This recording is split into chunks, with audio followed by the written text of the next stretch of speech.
What is going on, Chess YouTube? So it is day one of the Freestyle Chess qualifiers. Don't freak out at the chessboard. Yes, the pieces are a little bit wacky wonky here. This is part of Freestyle Chess. If you don't know, Freestyle Chess is a variant of chess, variant of the original form of chess, where the major pieces, the king, queen, knights, bishops, and rooks are all kind of randomly placed behind the pawns. Other than that, all the same rules of chess apply. You can still castle and all that. And Magnus Carlsen is starting his own freestyle chess league this year in 2025. So the first major freestyle chess tournament of the year is happening right now. It is the qualifiers, and we're going through three of the very best games featuring guys like Jan Nepomniachtchi, Hans Niemann, and Praggnanandhaa, my favorite Indian superstar. So with that in mind, let's dive into the first game featuring Jan Nepomniachtchi against Alexander Bortnik. Excuse me there. All right, here in this position, the king is on the starting position. The rook is as well, but every other piece is kind of jumbled up here. So in the game, Jan is playing as white. He opens one d4. I'm not going to cover opening theory as there is no opening theory.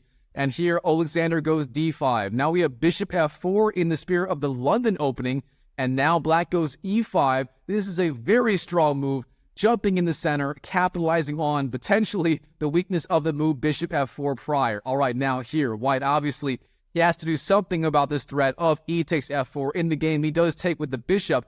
Bishop takes e5. But the problem with this move, here black can swing out with the queen to b4, hitting the pawn on b2 and the king, and that is what Alexander does. So, queen b4, it's only move 3. Jan is playing as white, and already he is significantly worse. All right, Jan, he blocks the check, c3. Then black takes on b2, queen takes b2, threatening the knight on a1. What is Jan going to do about it?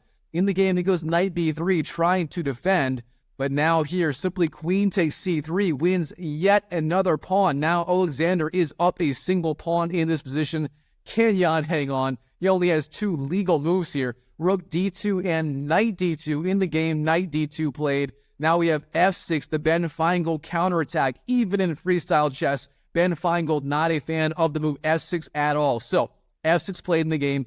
Bishop g3, then knight to b6, developing the knight to the b6 square. All right, now here, Jan, e3 is the move. A solid move, supporting d4 and opening up the line of attack of the queen. Maybe queen b5 or something like that is coming. Now here, Alexander, knight c4, jumping in with the knight. A very interesting choice. Turns out not necessarily the strongest. And now the best way for white to fight back is just queen d3, offering the queen trade, and white would have some chances in the endgame. But instead here, queen to e2 played by Jan. Very interesting, keeping the queens on the board for now. All right, Alexander continues development of the king side, knight d7, and he will have the option of simply castling on the king side as in regular chess. All right, now here, Jan, king to f1. He decides he's going to artificially castle his king. I'm not so sure about that. You could also go say knight f3 is short castles, but instead, king to f1. Maybe he wants to leave his rook on h1 with the idea of h4, h5, h6, starting the classical alpha 0 attack. We'll have to wait and find out. All right, now, knight takes d2, then rook takes, and then bishop f5, developing that London system bishop on the f5 square, challenging whites on the b1 square. Now we have knight to f3, ignoring the attack on the bishop on b1, and it turns out you can't take that bishop on b1, because if you do, if you go bishop takes b1 right here in this position, then white has the response, queen b5, hitting the king and the bishop, regaining the piece immediately. So overall, bishop takes b1, not that scary of a threat. Instead here, black actually has the option, it's kind of crazy, of long castling. For example, black can go long castle, swinging his king opposite the rook. Instead of that move, that looks absolutely insane. He can also go short castle, or the move played in the game, c6 bolstering d5. Now we're slowly sort of getting to more of a normal looking position. We're not quite there yet. Now rook d1 is the move for Jan. Short castles is the move. Black finally getting his own king to the king side. Now we have knight d2, jumping back with the knight. Then b6, bolstering the queen side a little bit, maybe setting up c5 ideas. Now bishop takes b8, rook takes b8, bishop takes f5, knight takes f5, and g3.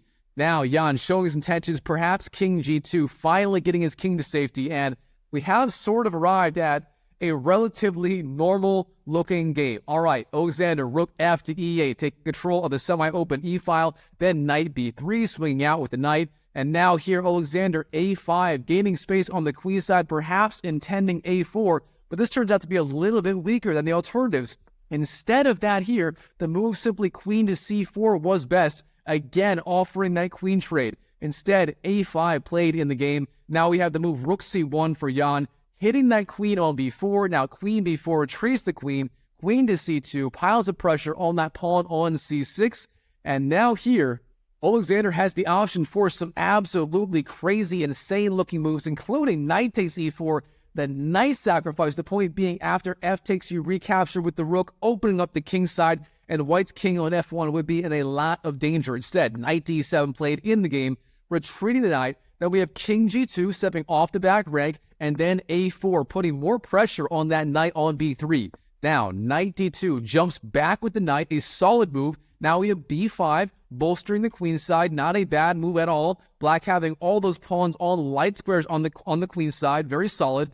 And now here, I would have expected the move h4 from Jan. Jan's a very aggressive Russian grandmaster, one of the best in the world, and going for the AlphaZero attack on the king side, intending perhaps h5, h6 makes a lot of sense here, but instead, knight to f3 played in the game, transferring over the knight, and the knight's journey is not done. Here, Alexander goes queen d6, dropping back. Then we have knight to e1, intending knight d3. And overall, d3 is actually a very good square for that knight. It controls c5, c5 being one of the key squares in this position. All right, Alexander, queen to e6, a very strong move, eyeing that e4 square with the queen. Now we have knight d3, and sure enough, queen to e4, flying in with the queen, pressuring that king on g2. Now, where is the king going to go? It turns out the only good square is g1, and that was played in the game. But now, very importantly, the rook on h1 is trapped. It is out of the game. I mean, unless white goes h4, h5, or something similar, that rook will be out of the game for a very long time.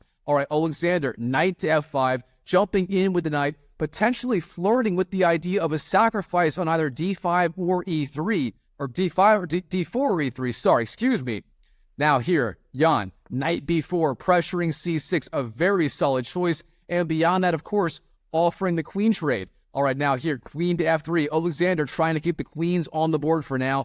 Queen d1 again offers the trade, and queen e4 again declines. All right, queen c2. Now Jan, he's saying either we trade queens, or if you want to go back to f3, we'll just repeat moves over and over, and that will be a draw by repetition. And Alexander, he's having none of that. He goes queen g4, keeping the queens on the board. But again, queen d1, again Jan offering the trade. Again, Alexander declines, queen g5. And finally, Jan summons the courage to play my favorite move on the chessboard, h4, initiating the AlphaZero attack. This game is going to be very heated from here on out. And Jan, despite being behind for most of the game, he's actually ahead in this position, as queen g5 and queen g4 were not the right moves. All right, now, queen g6 retreats the queen. Of course, Jan will have the option of going h5 later, but that is not the right way right here in this position. That is a little bit premature. Instead, queen to f3 is the move, jumping up with the queen.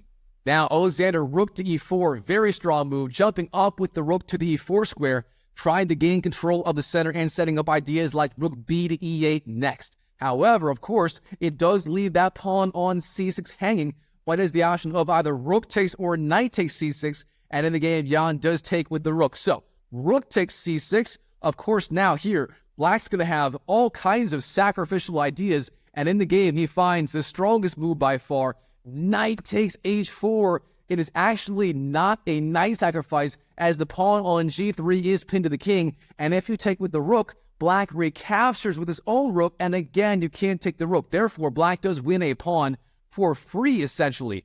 However, here, Jan, he actually just plays the move, rook takes h4. Jan, what are you thinking? The Russian grandmaster here gives up his rook. He doesn't have to do that. Instead, in this position, you can simply go, for example, queen d1, stepping out of the attack of the knight on h4. Instead here, he actually plays rook takes h4, allowing rook takes, and now, of course, you cannot take on h4, but the reason Jan did this, he wants to go queen takes d5, winning the pawn on d5, and getting a pass pawn on d4.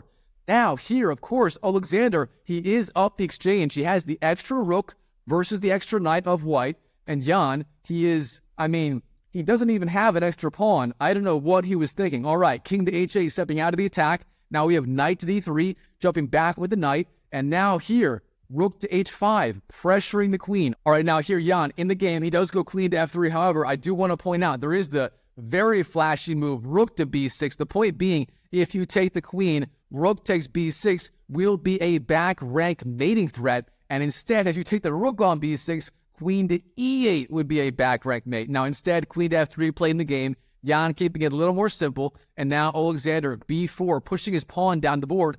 This turns out to be a very critical mistake. Here again, Jan is going to have the idea of rook to b6. This time, the point being, if you take the rook, queen to a8 leads to mate potentially. And that's what happens in the game. Rook b6, setting the deadly trap. Alexander, he does not take rook c8. Again, if you take the rook, queen to a8 will be mate after rook b8, queen takes b8, queen e8, queen takes e8. Therefore, instead, in the game, rook c8 played. He defends, but now rook takes b4. Now Jan wins a pawn. He's going to win that pawn on a4 potentially. And here, Jan has fighting chances. All right, h6, getting rid of those back rank mating ideas. But this turns out to be a critical mistake because here, Jan, he can simply go knight to f4. Knight f4 played in the game, hits the queen, hits the rook, and now Jan wins back the exchange. Queen to e8 played, knight takes h5. Now Alexander a3. And in this position, Alexander, he simply resigns. He knows he's down an entire knight. There's no way for him to come back. A knight and a pawn at that. And for that reason, Alexander, despite being ahead for most of this game, he does resign to Jan Nepomniachtchi. But don't go anywhere. This next game with Hans Niemann is incredible. All right, as you can see, in this game, Hans Niemann is playing as white. He's one of my favorite chess players. I am certainly rooting for him in 2025. Don't hate me for it. I just got to say it. And he's facing off against Maxime Vachiere-Lagrave, a very, very strong French grandmaster. He used to be top 5 in the world for a very long time. He fell out of the top 5 recently. Now he's more of a, low to mid 2,700 player in classical, but he keeps winning these blitz and rapid tournaments. So he's a very serious threat wherever he goes. All right, in this game, Hans, he opens 1e4 as he typically does in classical chess, and Maxime Vachiere-Lagrave goes e5, and all of these games are played with the exact same starting position, the very bizarre position we have right here. So here, e4, e5, then we have knight f3 and queen e7. Defending the pawn with the queen is Maxime Vachiere-Lagrave. Now queen e2, Hans does the same, and now we have c5, gaining space on the queen side. A very curious move. All right, Hans Niemann, he does castle as he likes to do in classical chess, and now Maxime, knight f6. Now the main imbalance here is this move c5. If black had simply castled instead of going c5, it would be a symmetrical position. It's sort of like a weird Petrov position so far in this game. And now here Hans, he does break the symmetry. He goes c3, intending a very fast d4, and this turns out to be one of the stronger moves in the position. All right, Maxime Vachiere-Lagrave. In this position, it turns out d5 is quite playable and perhaps the strongest move. Try to get in your d5 break before white can go d4. But instead, in the game, short castles was played. All right, now Hans Niemann, rook f to e1. He does have both his rooks on very good squares here on e1 and d1. And the bishops, despite being on the back rank, they're actually often very well placed on b1 and c1 in the Roy Lopez opening after e4, e5, knight f3, knight c6, bishop b5. Therefore, Hans Niemann, I don't think he minds this position that much as white. I think he is overall pretty comfortable with it.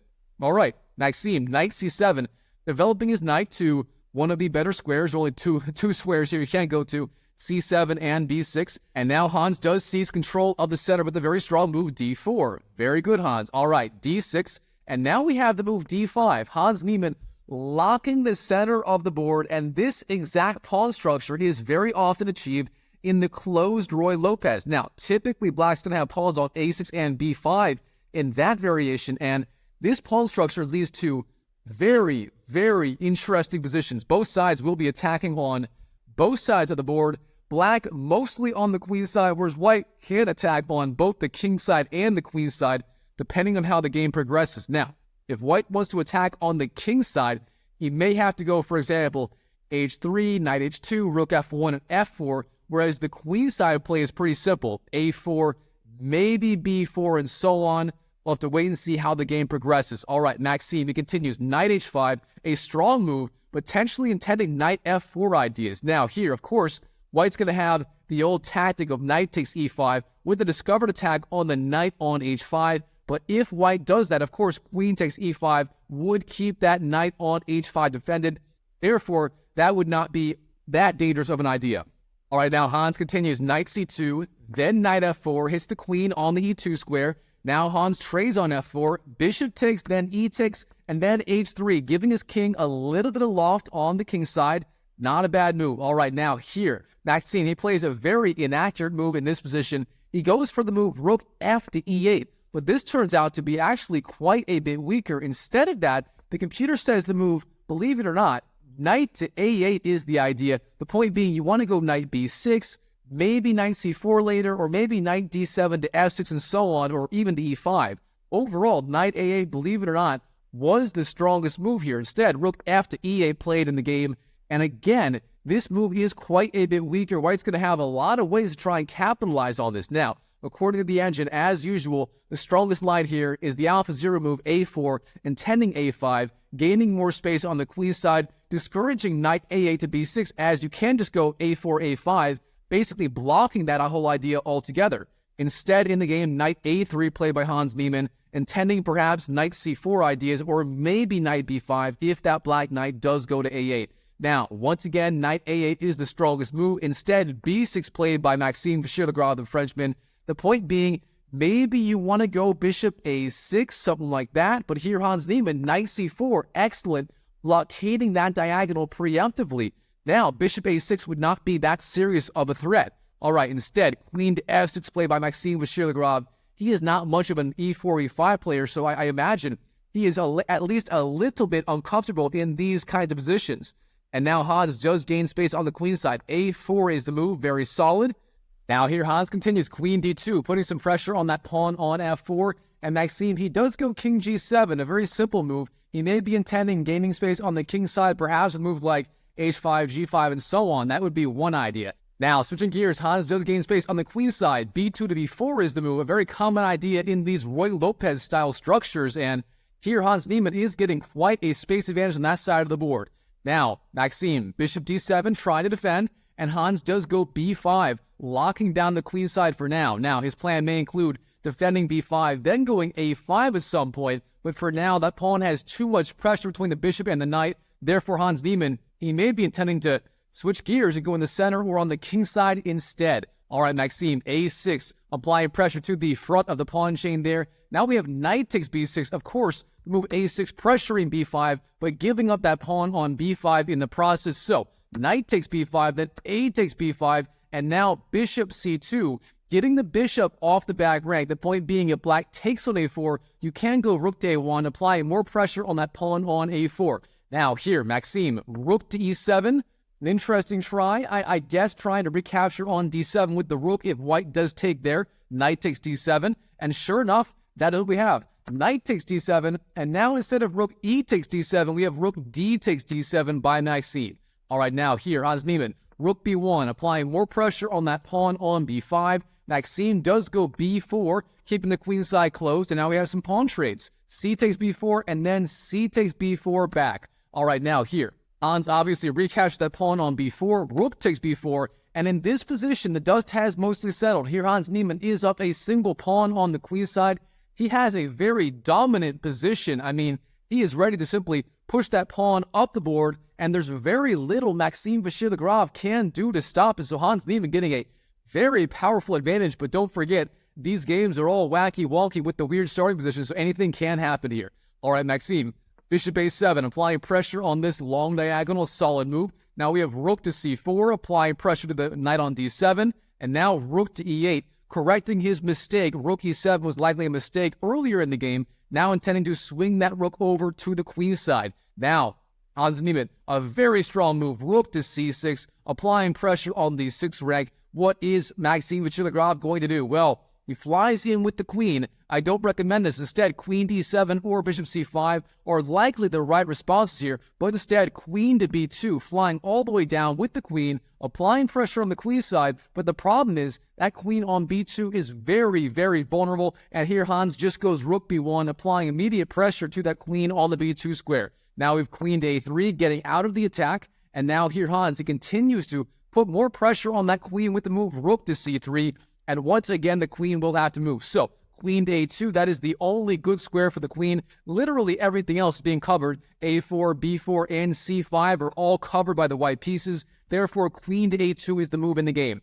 Now, here Hans has many different ways to proceed. For example, rook c to b3, rook to b7, queen d3, and so on are all excellent. In the game, though, queen to c1 played by Hans Niemann, and this move might be the strongest of them all. All right, now here, Maxime, he is done waiting around. He lashes out in the center. This may be his only chance to get counterplay, and he plays the insane-looking move, knight takes d5, giving up the knight to open up the center. Now we have e takes and queen takes. That is the idea, giving up that knight on c7 to win 2 pawns in the center. But don't forget now, Hans Niemann, he is up a single piece here.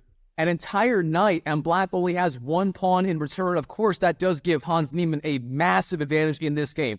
Now, queen d1, offering the trade of queens. If Maxime goes for the endgame, he's going to be as good as done. He will be cooked. Put a fork in that Frenchman, he will be finished. Therefore, queen to a5, keeping the queens on the board and pressuring the rook on the c3 square. Now, Hans Niemann, he defends. Queen d2, supporting the rook on c3, a very solid move. And now here, rook d to e7, doubling up rooks on the e-file, potentially threatening ideas like rook d2. Again, Maxime, he has to play fast here. If he sits around and waits, he will be essentially French toast. Therefore, he must attack. All right, now Hans Niemann, bishop d1, defends that e2 square, stopping rook to e2 ideas. A solid move, a little bit passive, but still very solid. And now Maxime, he finds a different square to infiltrate on. Rook to e3. Another insane-looking move. The point being, if you take the rook on e3, f takes, then bishop takes e3 is the response, hitting the queen and the king, forcing something like rook takes and then rook takes.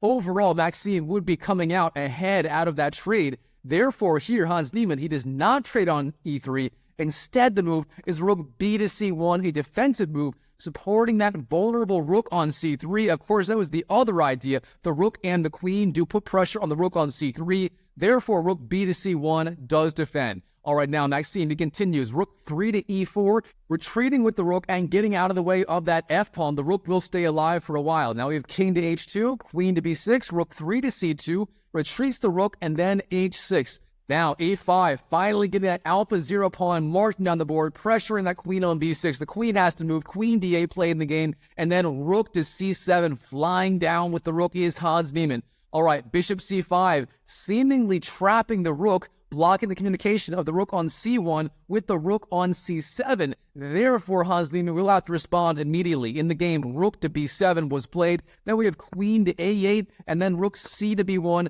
defending the other rook on the b7 square. Now, rook 4 to e7, offering the rook trade. Hans Niemann does oblige. Rook takes, then queen to b2 hits the king on g7.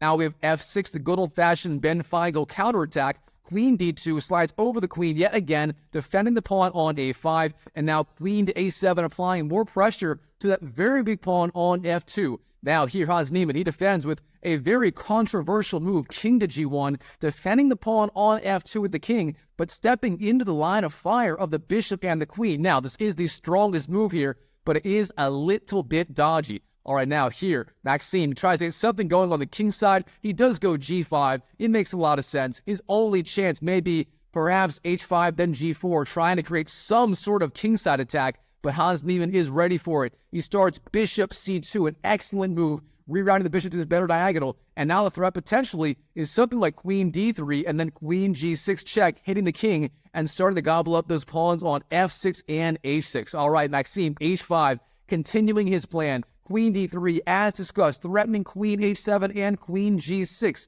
Now, bishop takes f2, winning that free pawn. Of course, with the queen no longer on d2, it no longer supports f2. Therefore, Maxime does gobble it up. But here, Hans Niemann finds the strongest move, simply king to h1, stepping out of all of the available checks. Now king to f8, and finally queen g6. And in this position, Maxime Vachiere-Lagrave, he simply resigns on the spot to Hans Niemann. He knows what he has done. He is cooked. He is French toast, and he resigns on the spot. All right, now on to game number 3 here. Now, in the final game, we have Vidit facing off against Praggnanandhaa. It is an all-Indian, all-out battle here, and I do want to point out this was played in a slightly different starting position from the other 2 games. In the other 2 games, we saw the bishop starting on b1, c1, c8, and b8, but now instead, the bishops are on the long diagonals here on a8, h8, h1, and a1. That means they're already sort of artificially fianchettoed, and both sides may be aiming for a fast b3,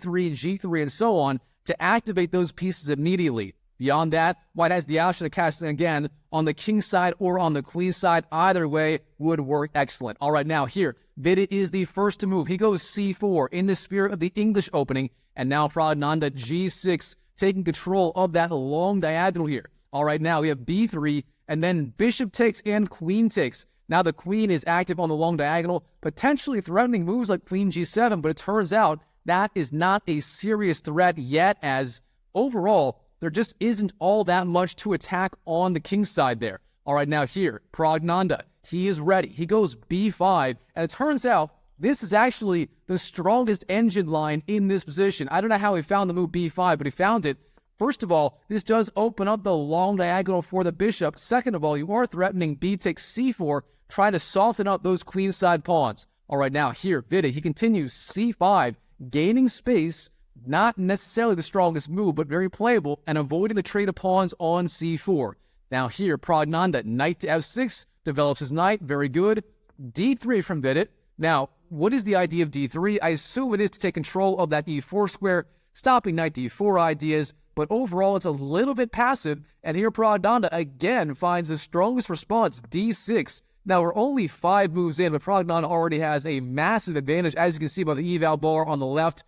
I guess this is what Magnus Carlsen was talking about when he said freestyle chess is the future of chess. It avoids opening theory and makes it where either side can be significantly worse right out of the opening, as virtually anything can happen. All right, now we have c takes d6, then c takes d6. Now the rooks are opposing each other. Does either side want to trade? It turns out, no, at least not yet. Here, Vidit goes e3, gaining some space in the center, maybe intending, I don't know, knight e2, something like that. And here Praggnanandhaa does go knight to c6, developing his knight. Now we have, sure enough, knight d2 for Vidit, then knight b4 for Praggnanandhaa, intending knight to c2 check, hitting the king and the queen. Of course, that knight would be supported by the rook on c8.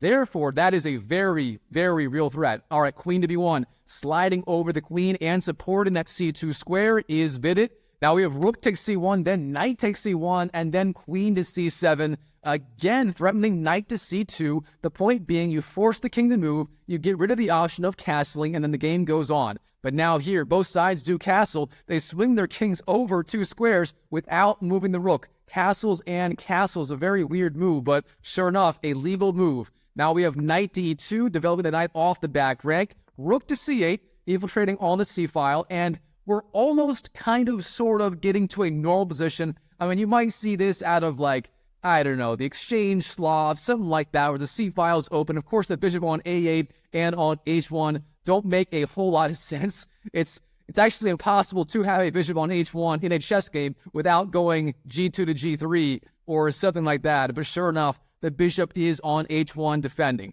All right, now, knight d to c3 develops the knight, then queen to a5, threatening that pawn on a2 potentially later in the game. Applying some pressure is Praggnanandhaa. Now, rook to c1, sliding the rook over, a6 defends b5, and then we have h3, guarding that g4 square. And again, so far, Praggnanandhaa in complete control. He has just the better bishop, the safer king, more activity on the queen side, and so on. Now here, Praggnanandhaa finds a very good regrouping move, knight b d5, jumping back with the knight. Now we have knight takes d5, and of course, the rooks are opened up. Therefore, here, Praggnanandhaa, he does trade on c1, as his rook on c8 is undefended. So, rook takes c1, then queen takes, and then bishop takes d5, trading off that bishop on the d5 square. All right, now we have knight to c3, jumping over with the knight, pressuring that bishop on d5. Where is the bishop going to go? Well, it turns out it's not going to go anywhere just yet. Instead here, Praggnanandhaa finds the much stronger move b4,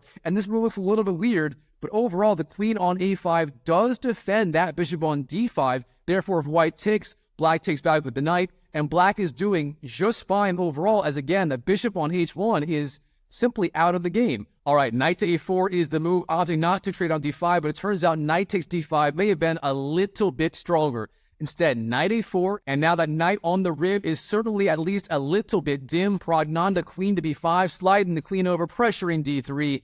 Now Vidit e4, trying to pressure the bishop in return instead of defending on d3. Now we have bishop e6, queen to e3, and queen to c6, threatening to infiltrate on the c file. Now queen d2, sliding back with the queen, h5, getting space on the queen side, and h4, the alpha 0 pawns are now touching. Now bishop d7 retreats the bishop, and here finally white finds a way to get that light squared bishop on h1 into the game. It's been stuck there literally the entire game so far, and here Vidit does go g3, trying to give his bishop a little bit of activity. Now we have queen c7, sliding back with the queen, bishop f3, again the bishop entering the game, and here Praggnanandhaa has the option of trading on a4, getting rid of that dim knight on the rim, but in return damaging white's pawn structure, and here Praggnanandhaa does go for it. So bishop takes a4 is the move, b takes a4, and then here Praggnanandhaa finds an opportunity to come flying in with the queen. This is a very strong move. Queen to c3, played by Praggnanandhaa, excellent move. And now queen d1. Of course, if you trade queens, queen takes, then b takes, that pawn is going to be all but unstoppable. Of course, you can go bishop d1, try to defend, but sooner or later, this knight is going to get over there. I don't know, knight d7, knight c5, threatening d3, threatening a4, and so on. And black's going to have virtually a winning endgame, as white has to defend against that pawn at all costs. So instead of trading on c3, here queen d1 is the move, keeping those queens alive. Now we have the move e5, gaining space in the center, a slightly inaccurate move. Instead of the move e5 here, moves like a5 or perhaps, I don't know, knight d7, intending knight c5 or knight e5 were the way to go. Instead, e5, clamping down in the center. Now, the idea behind this move, you're trying to make that bishop on f3 a weak bishop. And yes, it is very weak, but again, this move e5 creates a lot of unnecessary weaknesses. And here, Vidit's going to have some different ways to try and fight back. Most notably, queen to b3 and queen b1. Both of those moves are actually quite decent. Instead, in the game, bishop e2, and this move is quite a bit weaker, and Praggnanandhaa is going to start pulling ahead. Now, a5, bolstering the pawn on b4, an excellent choice. Queen b3 for white, the right idea, but a move too late. And now here, Praggnanandhaa, he has the option of the very strong sequence of moves. Queen to e1 hits the king, then king g2, and then queen to c1, an excellent square for the queen. Instead here, he plays the move king g7. Now, this move is a little bit passive. You are offering the trade on c3. White can go for the trade if he wants to, but in the game, he doesn't. He waits, and he goes king g2. Now we have queen d4. The queens do stay on the board. Neither side willing to commit to a plan just yet. All right, queen c2 retreats the queen. Then we have the move queen to c3, again offering the trade, and now bishop d1 supporting the queen on c2. Now Praggnanandhaa, knight d7, intending perhaps knight c5 or knight b6, either way, trying to get the knight into the game. Then we have king to f1, and sure enough, knight c5. Now the very serious threat is queen takes d3. Black would be winning a pawn and having a winning endgame / middle game, whatever you want to call it. Therefore, here, white has to react. In the game, king to e2, supporting that pawn on d3 with the king. Then we have knight to e6, jumping back, threatening the fork, knight d4, hitting the king and the queen on c2. That would be game over on the spot. Therefore, white is going to have to react. In the game, he finally goes for that queen trade. Now, queen b1 here, it turns out, is the strongest move, keeping those queens on the board. But instead, queen takes c3 played, then b takes, and now, of course, the entire endgame is going to revolve around that very far advanced pawn on the c3 square. All right, now, d4, opening up the center is Vidit, a solid idea. Of course, he has that light squared bishop against the knight. That means he does need to find some way to open the position, but it turns out here d4 is a massive blunder. Instead of that, there are other moves. For example, bishop b3 is quite strong, putting pressure on that knight, or even just king to e1, playing sort of a waiting move. Instead here, d4 played, and now here, knight takes d4 is by far the strongest move. It's a weakness-free move, winning the pawn on d4 with the knight hitting the king, threatening c2, and so on. But instead, in the game, e takes d4 was played by Praggnanandhaa, and this move is quite a bit weaker, and now Vidit is going to get some counterattacking chances. All right, f4, gaining space on the king's side, trying to get that pawn majority rolling, but this is a blunder. Instead of f4, turns out White should have thought about playing king d3, blockading those pawns on the light squares. Instead, f4 played in the game, and again, this is a very serious mistake. That deserves 2 question marks, as now Praggnanandhaa has the very simple move knight to c5, threatening moves like d3, then c2, and so on, and those pawns are virtually unstoppable. All right, bishop c2 defends the light squares and that pawn on e4, but now Praggnanandhaa, king to f6, the strongest response, getting the king into the center of the board. Now, bishop b1, a waiting move. Vidit has nothing he can do. Now, king to e6, bishop c2, king d7, bishop b1, king c7, bishop b2, and king to c6. Praggnanandhaa finding the best placement for the king. Now we have bishop b1, knight takes a4, king d3, and here the final move, simply king to c5, bolstering that pawn on d4, and now with these 2 protected pass pawns, there is just virtually nothing White can do to hang on. Black's going to have too many ideas, knight b2 ideas, pushing those pawn ideas, and overall here, Vidit, he simply decides to resign on the spot to Praggnanandhaa, my favorite Indian chess player. Wow, what a series of games between Jan Nepomniachtchi, Hans Niemann, Praggnanandhaa, and Vidit in this freestyle chess tournament qualifiers. All right, Chess YouTube, hope you enjoyed the video. If you did, smash that like button, and check out this video right here, where I cover 5 of Bobby Fischer's very best games in the Roy Lopez opening as White. If you want to see just an absolute masterclass in how one of the greatest chess geniuses of all time plays the Roy Lopez, check that video out, and I'll see you in the next video.